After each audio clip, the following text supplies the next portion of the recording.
নমস্কার বন্ধুরা, আমি বাচ্চু আর আপনারা দেখছেন গার্ডেনার ফ্যামিলি। বন্ধুরা, অনেক দিন হয়ে গেল কোনো ভিডিও আমি ছাড়তে পারিনি কিছু কারণে, তবে আজকে থেকে আমি ফের আপনাদের নিয়মিত ভিডিও দেওয়ার চেষ্টা করব। বন্ধুরা, আজকের যে বিষয়টা আপনাদের বলবো সেটা হলো ইনডোর প্ল্যান্ট।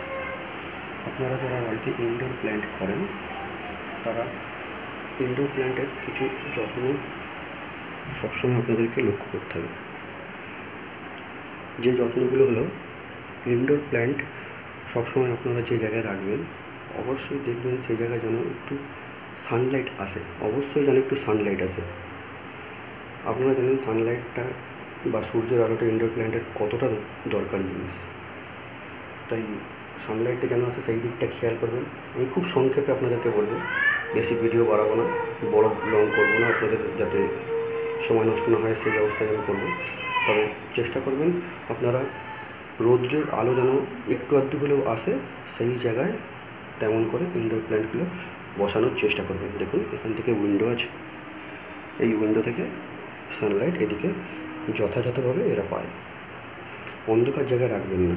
2 নম্বর হলো, এই গাছের মানে ইনডোর প্ল্যান্টের গাছের গোড়া খুব যেন টপটপে করে ভেজানো না থাকে, এটা কিন্তু আপনাদেরকে অবশ্যই খেয়াল করতে হবে। ইনডোর প্ল্যান্টের গাছের গোড়া যেন সবসময় খুব বেশি ভিজে না থাকে। যখন দেখবেন একদম শুকনো হয়ে গেছে তখন সেই গাছের গোড়ায় হাফ কাপ কি 2 কাপ, 1 কাপ কি 2 কাপ জল কি হাফ গ্লাস জল আপনারা এই গাছের গোড়ায় দিয়ে দেবেন। এছাড়া গাছের গোড়ায় কিন্তু জল দেবেন না, কারণ এখানে ডিরেক্টলি সানলাইট পড়ে না গাছের গোড়ায়, তাই গাছের গোড়া শুকোবেও না। আর না শুকালে গাছের গোড়া যদি সব সময় যদি টপটপে হয়ে থাকে তাহলে গাছের গোড়ায় কিন্তু ফাঙ্গাস লেগে আপনার গাছটা কিন্তু মারা যাবে। এটা আপনাকে খুবভাবে খেয়াল করতে হবে যেন গাছের গোড়ায় জল না লেগে থাকে, মানে কাদা কাদা ভাব না হয়ে থাকে।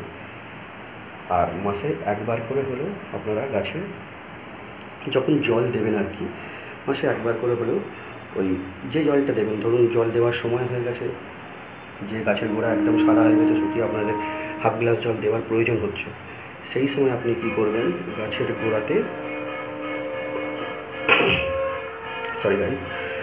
গাছের গোড়াতে আপনারা আপনাদের হাতের কাছে যে কোনো ফাঙ্গিসাইড যখন থাকবে, সে সাফ হোক বা যাই হোক, সবচেয়ে কম দামি বা সবচেয়ে হাতের কাছে যেটা থাকে সেটাই আমি বললাম আপনাদেরকে, যে ফাঙ্গিসাইডটা আপনাদের হাতের কাছে থাকবে সেই ফাঙ্গিসাইডটা আপনারা অল্প করে গাছের গোড়ায় ওই জলটার সঙ্গে গুলে মাসে একবার করে অন্তত গাছের গোড়ায় দিয়ে দেবেন।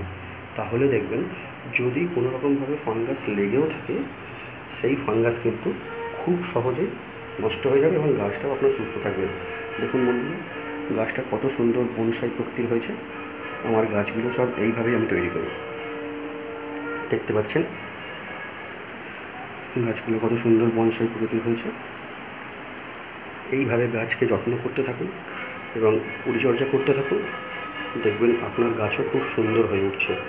আর প্রত্যেক দিন দিনে একবার করে হলেও গাছের আগায়, মানে এইভাবে পাতাতে, শুধু কিন্তু পাতাতে প্রত্যেক দিন একবার করে জলের স্প্রে করে দেবেন। প্লেন জলের স্প্রে করে দেবেন, আর কিচ্ছু লাগবে না। প্লেন জলের স্প্রে করে দেবেন, আর কিচ্ছু লাগবে না। এতেই দেখবেন আপনার গাছ অনেক সুস্থ থাকবে এবং অনেক ভালো থাকবে। অনেকেই বলেন যে ইনডোর প্ল্যান্ট মারা যাচ্ছে, হলদে হয়ে যাচ্ছে, গাছ নষ্ট হয়ে যাচ্ছে, আপনারা শখ করে গাছ কিনে নিয়ে আসছেন বাড়িতে ভিতরে লাগাবার জন্য, তাই গাছ নষ্ট হয়ে যাচ্ছে। এইগুলো ফলো করুন, আমি যেগুলো বললাম এগুলো ফলো করলে আপনাদের ইনডোর প্ল্যান্ট কেউ নষ্ট হবে না, প্রত্যেকটা গাছ ভালো থাকবে, খুব সুস্থ থাকবে। ঠিক আছে বন্ধুরা, এরকমভাবে পরিচর্যা করুন, ভালো থাকবে গাছ। আর তার সঙ্গে আপনারাও খুব ভালো থাকবেন, যাতে গাছেদেরকে আপনারা পরিচর্যা করতে পারেন। আপনাদেরকে সুস্থ থাকতে হবে, ভালো থাকতে হবে। আবার দেখা হচ্ছে অন্য কোনো ভিডিওতে, ততক্ষণ ভালো থাকবেন, সুস্থ থাকবেন। আর আমার এই চ্যানেলটাকে ভালো লাগলে আপনি সাবস্ক্রাইব করে দেবেন আর একটা লাইক করে দেবেন। ধন্যবাদ বন্ধু।